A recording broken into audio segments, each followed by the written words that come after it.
58. The foundations of the organization being thus laid in religion, we next proceed to make clear the relations of the members one to another, in order that they may live together in concord and go forward prosperously and with good result. The offices and charges of the society should be apportioned for the good of the society itself, and in such mode that difference in degree or standing should not interfere with unanimity and goodwill. It is most important that office-bearers be appointed with due prudence and discretion, and each one's charge carefully mapped out, in order that no members may suffer harm. The common funds must be administered with strict honesty, in such a way that a member may receive assistance in proportion to his necessities. The rights and duties of the employers, as compared with the rights and duties of the employed, ought to be subject of careful consideration. Should it happen that either a master or a workman believes himself injured, nothing would be more desirable than that a committee should be appointed, composed of reliable and capable members of the association, whose duty would be, conformable with the rules of the association, to settle the dispute. Among the several purposes of a society, one should be to try to arrange for a continuous supply of work at all times and seasons, as well as to create a fund out of which the members can be effectually helped in their needs, not only in the cases of accident, but also in sickness, old age, and distress. 59. Such rules and regulations, if willingly obeyed by all, will sufficiently ensure the well-being of those less well-to-do, whilst such mutual associations among Catholics are certain to be productive in no small degree of prosperity to the state. It is not rash to conjecture the future from the past. Age gives way to age, but the events of one century are wonderfully like those of another, for they are directed by the providence of God, who overrules the course of history in accordance with his purpose in creating the race of man. We are told that it was cast as a reproach on the Christians in the early ages of the Church, that the greater number among them had to live by begging or by labor. Yet, destitute though they were of wealth and influence, they ended by winning over to their side the favor of the rich and the goodwill of the powerful. They showed themselves industrious, hard-working, assiduous, and peaceful, ruled by justice, and above all, bound together in brotherly love. In presence of such mode of life and such example, prejudice gave way, the tongue of malevolence was silenced, and the lying legend of ancient superstition, little by little, yielded to Christian truth. 60. At the time being, the condition of the working class is the pressing question of the hour, and nothing can be of higher interest to all the classes of the state than that it should be rightly and reasonably settled.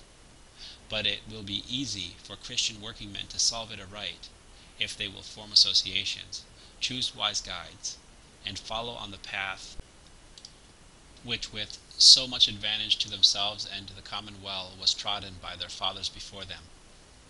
Prejudice, it is true, is mighty, and so is the greed of money, but if the sense of what is just and rightful be not deliberately stifled, their fellow citizens are sure to be won over to a kindly feeling towards men whom they see to be in earnest as regards their work, and who prefer so unmistakably right dealings to mere lucre, and the sacredness of duty to every other consideration.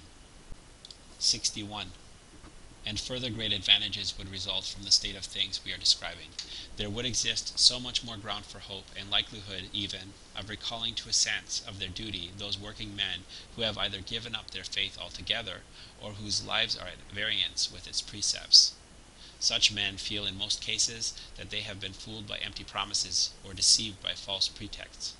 They cannot but perceive that their grasping employers too often treat them with great inhumanity, and hardly care for them outside the profit that their labor brings.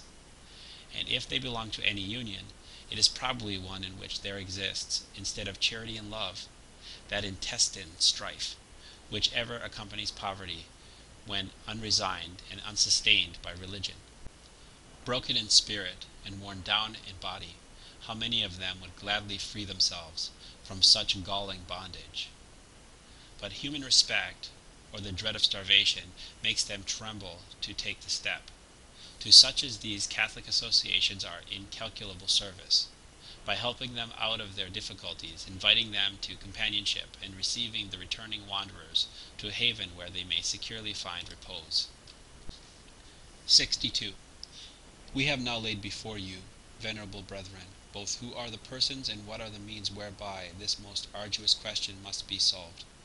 Every one should put his hand to the work which falls to his share, and that at once and straightway, lest the evil, which is already so great, become through delay absolutely beyond remedy. Those who rule the commonwealth should avail themselves to the laws and institutions of the country. Masters and wealthy owners must be mindful of their duty.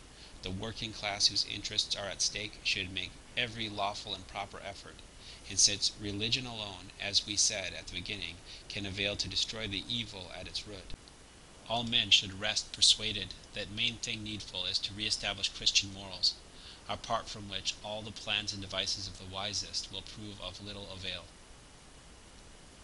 63. In regard to the Church, her cooperation will never be found lacking, be the time or the occasion what it may, and she will intervene with all the greater effect in proportion as her liberty of action is the more unfettered. Let this be carefully taken to heart by those whose office it is to safeguard the public welfare. Every minister of holy religion must bring to the struggle the full energy of his mind and all his power of endurance. Moved by your authority, venerable brethren, and quickened by your example, they should never cease to urge upon men of every class, upon the high-placed as well as the lowly, the gospel doctrines of Christian life. By every means in their power they must strive to secure the good of the people, and above all must earnestly cherish in themselves and try to arouse in others charity, the mistress and the queen of the virtues.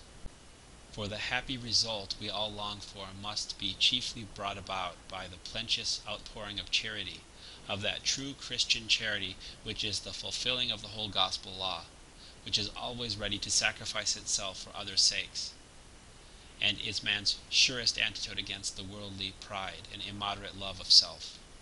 That charity whose office is described and whose godlike features are outlined by the Apostle St. Paul in these words: charity is patient, is kind, seeketh not her own, suffereth all things, endureth all things. 64. On each of you, venerable brethren, and on your clergy and people, as an earnest of God's mercy and a mark of our affection, we lovingly in the Lord bestow the apostolic benediction, given at St. Peter's in Rome, the 15th day of May, 1891, the 14th year of our pontificate. Leo XIII.